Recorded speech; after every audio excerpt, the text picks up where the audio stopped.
Olá, companheiras, olá, companheiros, saudações petistas. Sejam muito bem-vindas e muito bem-vindos a mais uma edição do podcast Em Tempos de Guerra, a Esperança é Vermelha.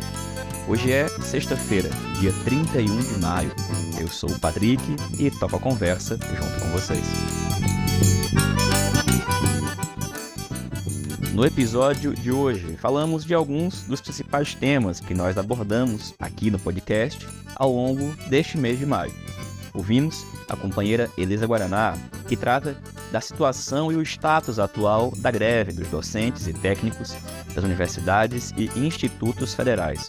E ouvimos ainda a companheira Ana Afonso, de São Leopoldo, e o companheiro Luiz Bonetti, de Santa Maria, que falam pra gente como é que está a situação nesse momento no estado do Rio Grande do Sul.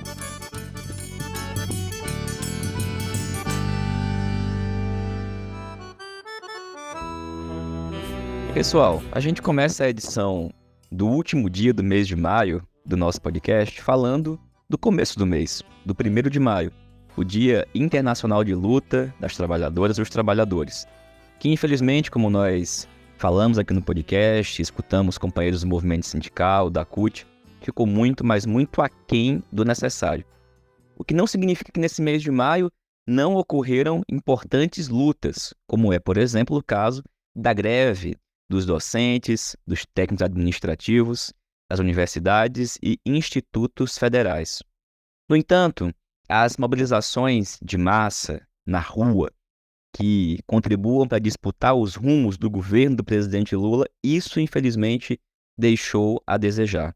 Assim como em diversos momentos, o governo também deixou a desejar, seja no que diz respeito às respostas econômicas para a situação vivida pelo país, como também no que diz respeito ao diálogo com alguns setores do funcionalismo público. Nós temos visto, por exemplo, o governo ceder em reajustes e inclusive aumentos para algumas categorias, em especial aquelas da segurança pública, em detrimento de realizar recomposição salarial, reajuste e aumento para outras categorias, como é o caso dos docentes e técnicos administrativos. E na esteira dessa situação, vimos ao longo do mês de maio novas pesquisas de opinião que continuam mantendo acesa a luz amarela. A avaliação do governo do presidente Lula não melhorou. Pelo contrário, diversas pesquisas vêm dando indícios de que a aprovação deixou de subir, em diversas faixas ela começou a cair, e o fato é que os rumos do governo Lula não só estão em disputa, como estão ameaçados.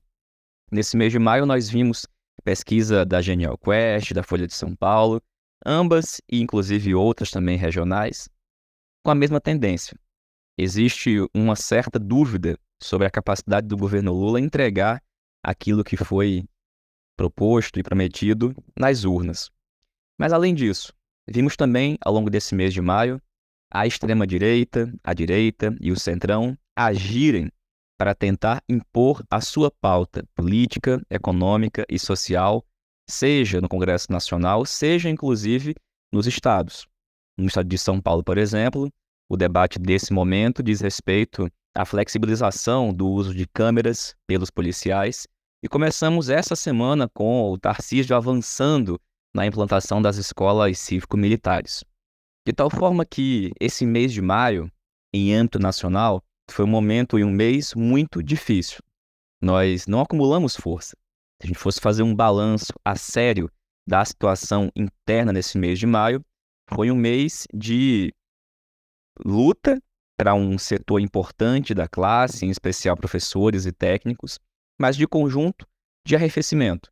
Não foi marcado por mobilizações e, pelo contrário, assim como os atos que esperávamos que tivessem sido muito maiores no mês de março, no Dia Internacional das Mulheres, no mês de abril, quando uma convocação foi realizada e um ato foi realizado, também se esperava uma grande mobilização, nós não vimos uma crescente, pelo contrário. Nesse sentido, vimos um refluxo nesse mês de maio, o que deve acender, talvez, uma luz vermelha, em especial com a proximidade das eleições municipais. A gente está acabando o mês de maio. Em junho, nós já temos o início de um calendário ainda mais acelerado para o início do período de campanha eleitoral que se inicia no mês de agosto, mas boa parte das definições, processos de desincompatibilização, fechamento de chapas, tudo isso está acontecendo agora. E sobre isso, a perspectiva para o PT também não é positiva. Nesse mês de maio, nós tivemos diversas reuniões da Executiva Nacional, do GTE, que tem discutido a tática nos estados. No programa Antivírus, a Natália Sena fez diversos informes das decisões e todos eles vão no sentido de que, infelizmente, nós não vamos ter um conjunto de candidaturas do PT e ou da Federação Brasil da Esperança efetivamente competitivas. E o problema já começa nas capitais e grandes cidades. Na próxima edição do podcast, inclusive, Natália deve estar aqui para fazer um diagnóstico desse quadro mais geral, que também faz parte do desenho deste mês de maio. Mas, gente, não é só aqui no ambiente interno que as coisas estão muito difíceis. E, para falar da situação internacional, tem dois elementos que não podem deixar de ser abordados. Primeiro, é que, ao longo desse mês de maio, se ultrapassou a marca de mais de 36 mil palestinos mortos em decorrência dos ataques criminosos promovidos pelo Estado de Israel. Pois é, em sua grande maioria, civis, crianças, mulheres, idosos. E ao longo desta semana vimos organizações internacionais como o Tribunal Penal Internacional, como a Corte Internacional de Justiça, se movimentarem no sentido de condenar o Benjamin Netanyahu, de exigir que o Estado de Israel pare com seus ataques, mas é exatamente o oposto que está acontecendo.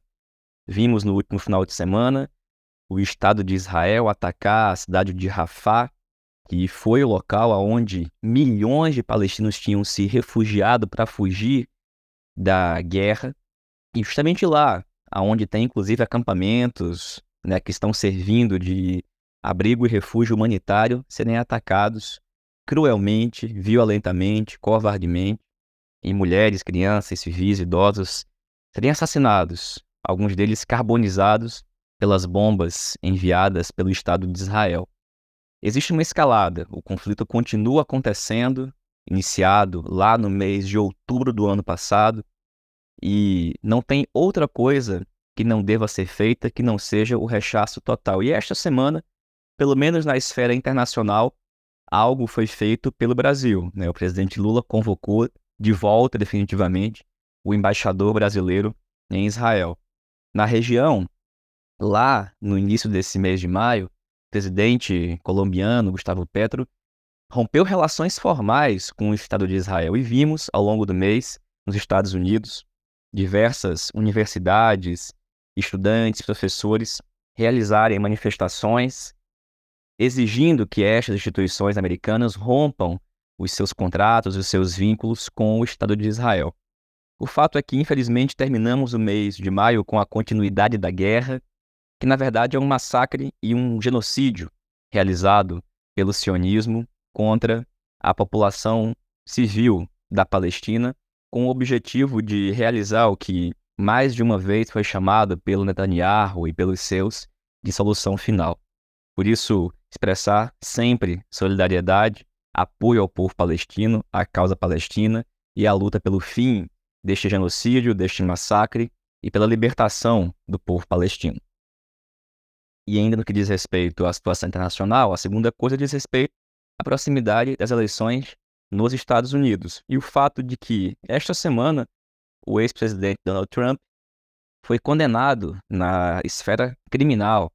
Ele respondia a um processo por ter tentado aliciar, corromper alguém que, no passado, ele mantinha relações.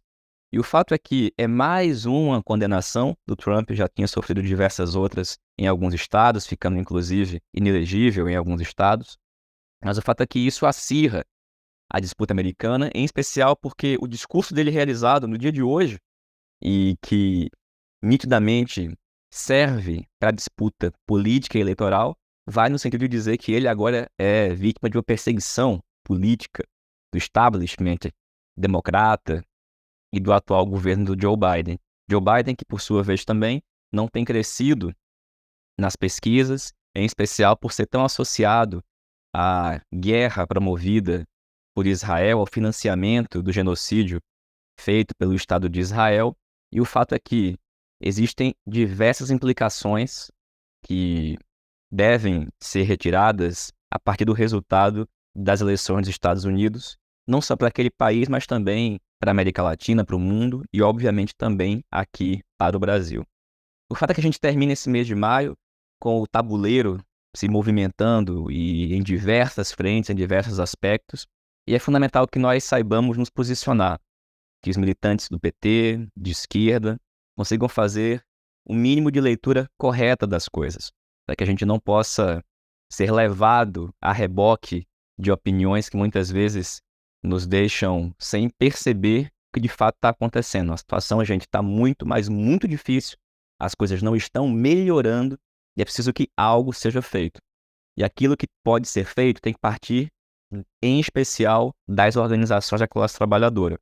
Falando dos movimentos sociais, dos movimentos populares, mas principalmente, no nosso caso, do Partido dos Trabalhadores, da direção do PT. E, obviamente, também do conjunto daqueles que estão à frente do governo federal. E dito isso, a gente vai escutar agora a companheira Elisa Guaraná.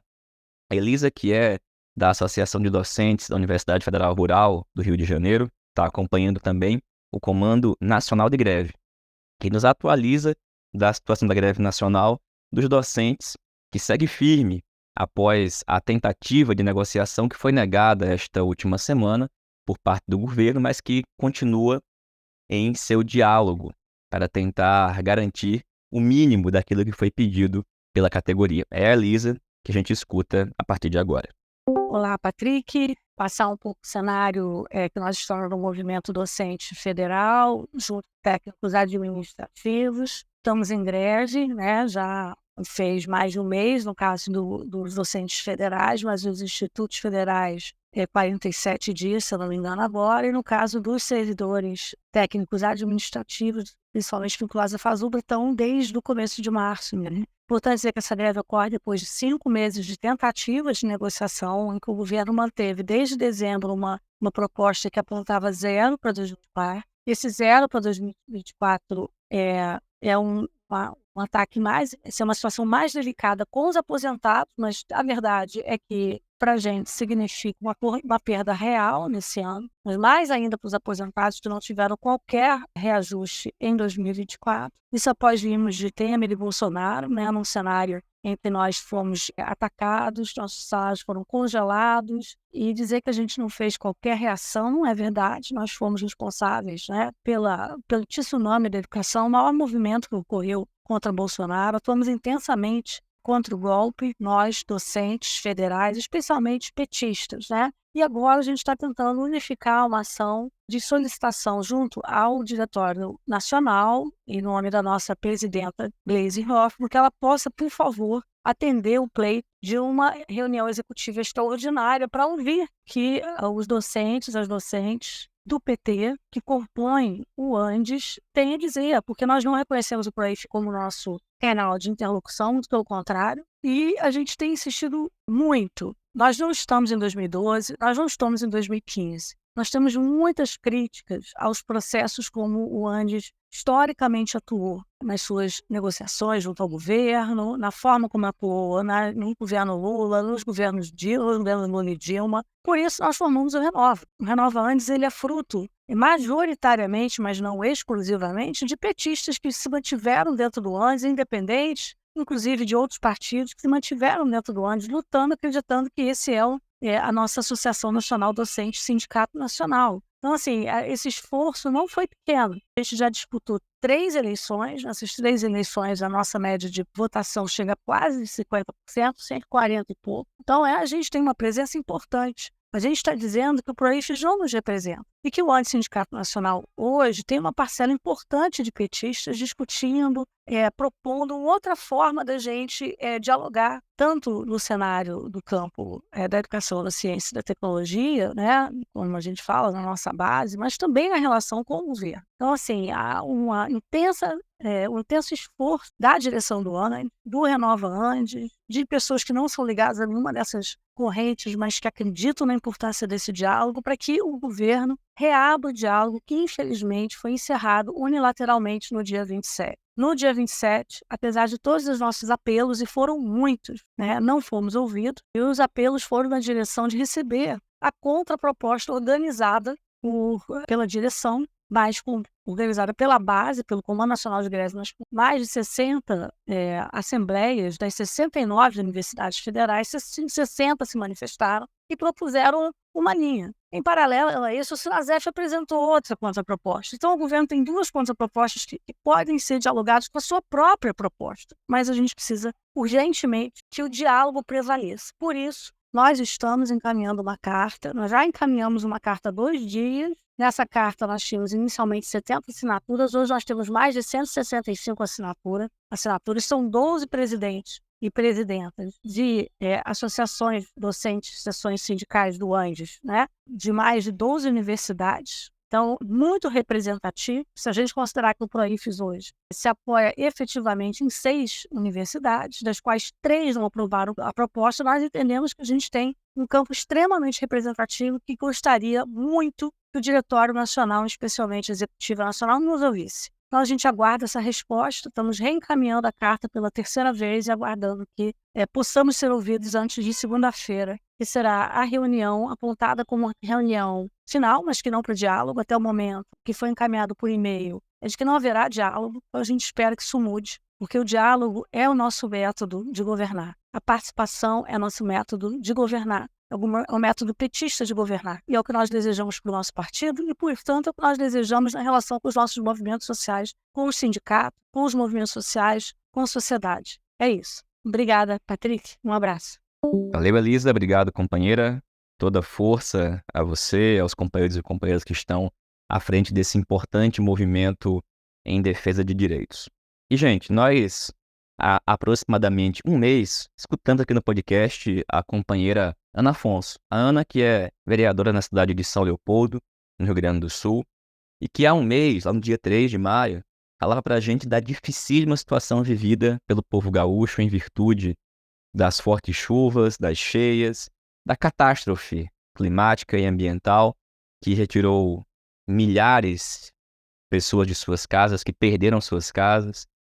São mais de 170 pessoas mortas em virtude da catástrofe climática. E agora, um mês depois, nós já temos ouvido aqui, inclusive, companheiros de outras regiões, de Santa Maria, o companheiro Luiz Bonetti, ouvimos o companheiro Guilherme, ex-vereador em Porto Alegre, mas convidamos de volta hoje a Ana para falar um pouco da situação atual e também dos rumos e das perspectivas. Atualmente existe um ministro, Paulo Pimenta, nomeado para acompanhar especificamente esse caso. E, bom, quais são as circunstâncias nesse momento que vivem e estão o povo gaúcho e as perspectivas também no campo das ações práticas. É a Ana Afonso que a gente escuta a partir de agora. Boa noite, companheiros e companheiras. Aqui é Ana Afonso, vice-presidenta estadual do PT Gaúcho, vereadora em São Leopoldo. E hoje eu volto aqui no nosso podcast para falar um pouco desses últimos 30 dias aqui no Rio Grande do Sul. Estamos quase fechando um mês, né, desse desastre ambiental e climático que a gente sofreu aqui. É uma catástrofe sem precedentes que extrapolou todos os sistemas de drenagem que existiam nas nossas cidades, especialmente aqui na região metropolitana, onde concentra os maiores problemas, mais especificamente em Porto Alegre, Canoas e São Leopoldo. E faz 3 dias que não chove aqui e temos sol. Isso pra gente é um alento, porque foi um mês que parecia que não acabava mais. O presidente Lula esteve aqui no Rio Grande do Sul 3 vezes, visitando o estado com todos os ministros. A 3ª vez ele veio a São Leopoldo, fez uma série de anúncios muito importantes assim que estão nos ajudando a sobreviver disso tudo. veio com isso o auxílio reconstrução, né, que é R$ 5.100 para as pessoas comprarem os equipamentos minimamente que perderam. O DENIT tem trabalhado muito bem e tem restabelecido as nossas estradas aqui, que estavam muitas delas bloqueadas e completamente destruídas. Nós temos hospitais de campanha operando aqui com a Força Nacional do SUS. Temos agora um decreto de ajuda, uma medida provisória de ajuda para as micro e pequenas empresas. Essa semana, as prefeituras se reuniram junto com o ministro Paulo Pimenta. Eu acho que é importante destacar a criação do Ministério de Reconstrução do Estado do Rio Grande do Sul, que consegue ser um braço do governo Lula aqui no estado, dada a ineficiência, né, desse governo neoliberal do governador Leite, que privatizou tudo e agora não tem a menor condição de atender às necessidades mínimas da população. E nessa semana, então, os prefeitos levaram mais projetos. As notícias boas que a gente recebeu é já da Casa Civil uma sinalização muito positiva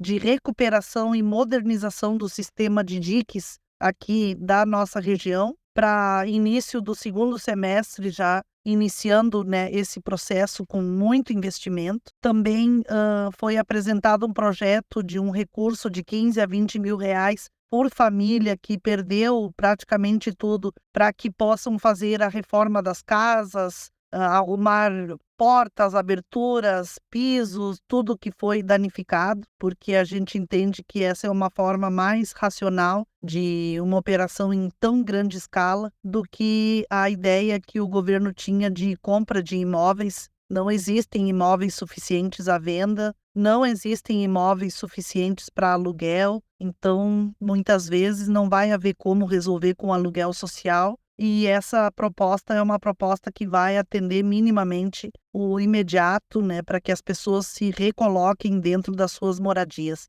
Nós temos 50 mil pessoas abrigadas ainda em todo o Rio Grande do Sul. Em São Leopoldo são em torno de 12 mil nesse momento. Nós tivemos uma destruição muito grande, né, de vários organismos de governo, postos de saúde, escolas, entidades não governamentais. O próprio prédio da prefeitura foi muito danificado no piso térreo, os elevadores. A Câmara de Vereadores ainda não conseguiu retomar as atividades no plenário, também foi invadido pelas águas. E estamos agora iniciando uma tarefa de limpeza, também com suporte financeiro do governo federal, contratando caminhões, retroescavadeiras, para podermos fazer a limpeza na cidade. O nível de acumulação de entulhos, né, que na verdade eram os pertences das pessoas, que nada consegue ser recuperado, é muito grande. Então a gente está realizando muitas frentes ao mesmo tempo, né, no sentido de cuidar das pessoas. Primeiro salvamos vidas, depois estamos cuidando das pessoas, agora estamos iniciando a limpeza das cidades. As águas aqui baixaram, temos praticamente até domingo, teremos todos os bairros sem água, e foi uma operação grandiosa, né, feita aqui pela Prefeitura Municipal, através da nossa autarquia pública, e uma engenharia de bombas anfíbias para retirar água de bairros que foram muito afetados. Ainda temos o sistema de bombas funcionando de forma muito precária, apenas 3 bombas originais voltaram a funcionar, e temos também muita perda de água em razão dos hidrômetros e todo o sistema, né, de encanação das casas, que foi muito destruído. E também quem está voltando para casa precisa limpar, e cada casa está levando uma semana para conseguir deixar minimamente habitável. Sem nada dentro, mas habitável. Estamos vendo aí um crescimento muito grande das doenças, né, em razão dessas enchentes. Muitas bactérias, muito lodo, muita lama, muito óleo, animais mortos e também leptospirose. Então, tivemos aqui a presença de senadores, ministros, né? O trabalho de reconstrução vai ser um trabalho longo. O calendário eleitoral, pelo que se vê, ele não será adiado. Apenas as cidades que tiveram 100% foram arrasadas, mas a intenção aqui é que as eleições sejam mantidas, então o nosso desafio, né, é um desafio enorme num período de tempo muito curto, porque amanhã é junho, nós temos 4 meses até as eleições, e as eleições serão permeadas por esse processo. Muita tristeza das pessoas, muitas perdas, um baque enorme na economia. A reconstrução ela é lenta, ela não será rápida, vai levar anos, né? E os pontos políticos assim que nos ajudaram e nos favorecem de certa forma, está sendo a força do governo Lula e a presença desse novo ministério que consegue contrapor um pouco ao governo Leite, né? Que é um governo de marketing, mas que não tem ações concretas nem no socorro às famílias, nem na defesa civil, nem em nada, na política habitacional, nada, nada, nada. Aqui tudo que foi privatizado, né, por exemplo, as estradas aqui, todas elas, né, pertencem ao sistema de pedágios, todos privatizados, agora não são essas empresas que fazem a consertação das nossas vias. Precisa chegar ao DENIT para mostrar, né, que é um trabalho do Estado, né? A mesma coisa acontece no abastecimento de água, né? A Corsan, que é a nossa companhia estadual de abastecimento e tratamento de esgoto, privatizada, também incapaz de dar conta, né, das demandas. A energia elétrica privatizada, a Equatorial também, né, uma empresa deficitária, com muitos problemas, precarizada, que não conseguiu reestabelecer a energia elétrica em muitas cidades, não consegue dar respostas, né? E assim vai. Então, é um momento também onde a gente tem oportunidade de fazer o debate sobre o neoliberalismo e a sua incapacidade de lidar com situações atípicas, né? Como foi a própria Covid, que se não fosse o SUS, teríamos perdido muito mais vidas, e estávamos num período onde os recursos da saúde estavam congelados em 20 anos. Então, toda essa negação, né, da saúde, e foi um momento onde o SUS se fortaleceu e mostrou a sua força e a sua necessidade. E esse período de negação também climática que nós vivemos no âmbito federal, e aqui no estado são 10 anos de governos neoliberais, eles também são um pouco da causa de tudo que a gente está vivendo. São 10 anos de governos neoliberais, Sartori e Leite. Desde que o governo petista de Tarso Genro encerrou em 2014, depois veio o golpe contra a presidenta Dilma. Então nós temos aí um hiato de 10 anos de ausência de políticas no campo da sustentabilidade, do meio ambiente, das mudanças climáticas, do tema central, né, que é o tema da própria moradia. Os nossos centros urbanos, e especialmente aqui a região metropolitana do estado, é uma região onde a reforma urbana e o processo de habitação vai muito lento. As pessoas moram em ocupações, moram na beira de arroios, moram em lugares que agora foram devastados, né? Então é uma situação dramática que a gente está enfrentando. E nesse sentido, a gente aqui, enquanto governo, né, estamos com muita força, né, muita coragem para enfrentar os desafios, mas o drama é enorme, né? A nossa cidade foi muito afetada, 70% do nosso território foi afetado pelas enchentes.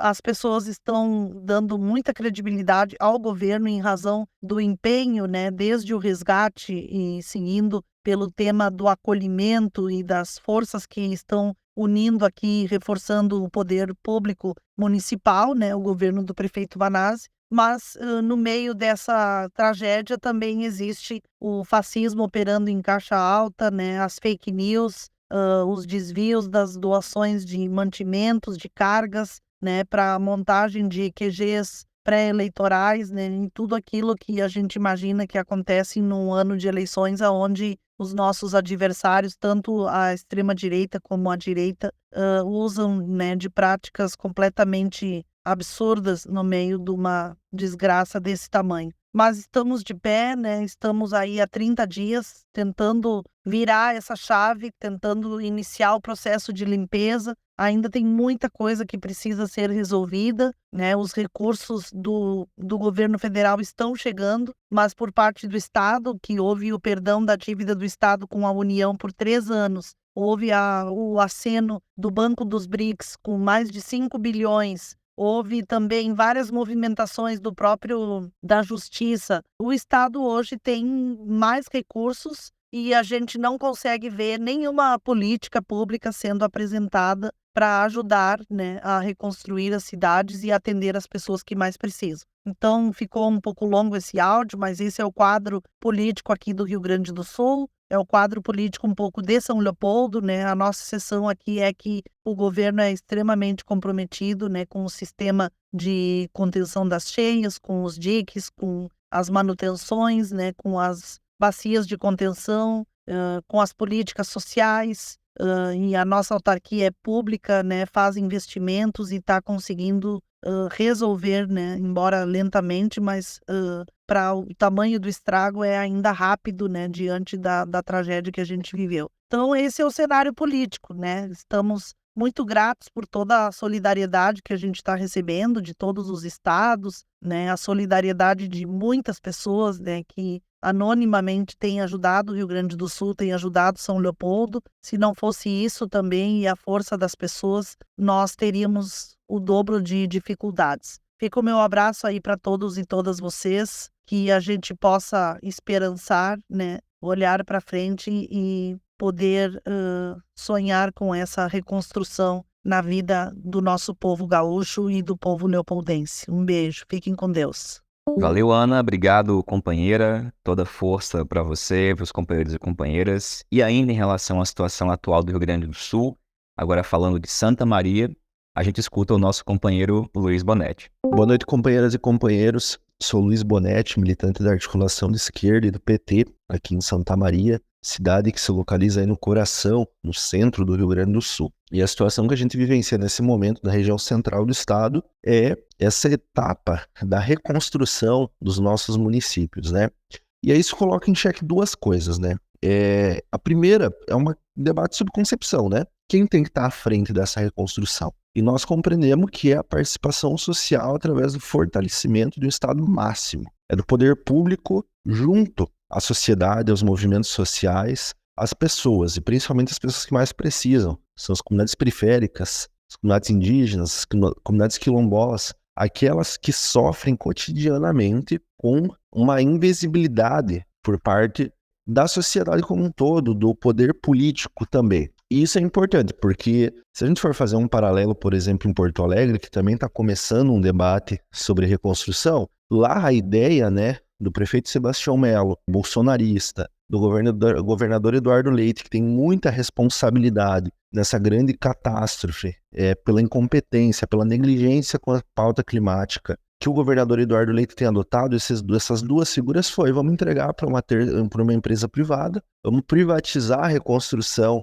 de Porto Alegre e da região metropolitana, e isso também tem que ser notado e tem que ser dito. Por isso que, primeiramente, existe uma concepção de concepção para a reconstrução dessas cidades. Dito isso, é fundamental essa participação social também porque para denunciar, cobrar e pressionar para que o poder público, principalmente as prefeituras, elas se responsabilizem efetivamente pela reconstrução e queiram realmente cuidar do seu povo, de quem mais precisa nesse momento. Porque qual a situação que a gente está vivenciando agora? Está ocorrendo a fase aí dos cadastramentos, da liberação dos auxílios, né? Por exemplo, o auxílio reconstrução, que é o PIX, né, do governo federal, é de R$ 5.100 para as famílias atingidas pelas chuvas, o Volta por Cima, que é um programa de auxílio emergencial que foi criado aqui no estado do Rio Grande do Sul.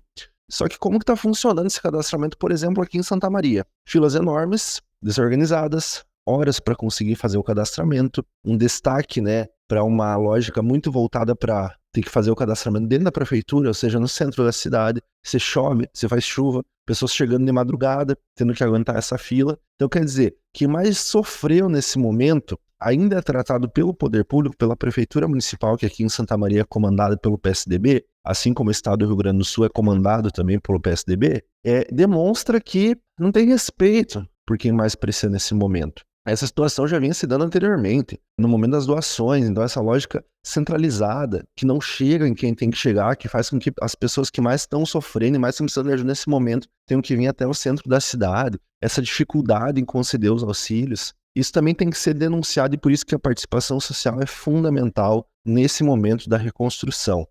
Porque caso contrário, o que a gente vai seguir vivenciando nesse momento e vendo é uma desorganização articulada, intencional e um distanciamento do poder público e das políticas públicas de quem mais precisa nesse momento. E isso também é intencional, né? Porque hoje quem mais está fazendo, a esfera pública que mais está fazendo pelo Rio Grande do Sul e pelas nossas cidades é sim o governo federal, é sim o nosso presidente Lula, que está demonstrando seu comprometimento. Então há uma nítida disputa política nesse momento intencional por parte aí de diversos setores aí da política aqui no Rio Grande do Sul que afetam diretamente o acesso das pessoas a esses auxílios que mais precisam. Quer dizer, o auxílio, a ajuda, ela acaba sendo secundarizada por interesses políticos aí da direita que pouco nos interessam. Valeu, Luiz. Obrigado, companheiro. Também toda força e solidariedade aí a todo mundo. E pessoal, essa foi mais uma edição do podcast Em Tempos de Guerra, a Esperança é Vermelha. A gente se reencontra agora na próxima sexta-feira, mês de junho, mês de festas juninas, e esperamos que todos e todas tenham um bom fim de semana. A gente se reencontra na próxima semana. Saudações petistas e até mais.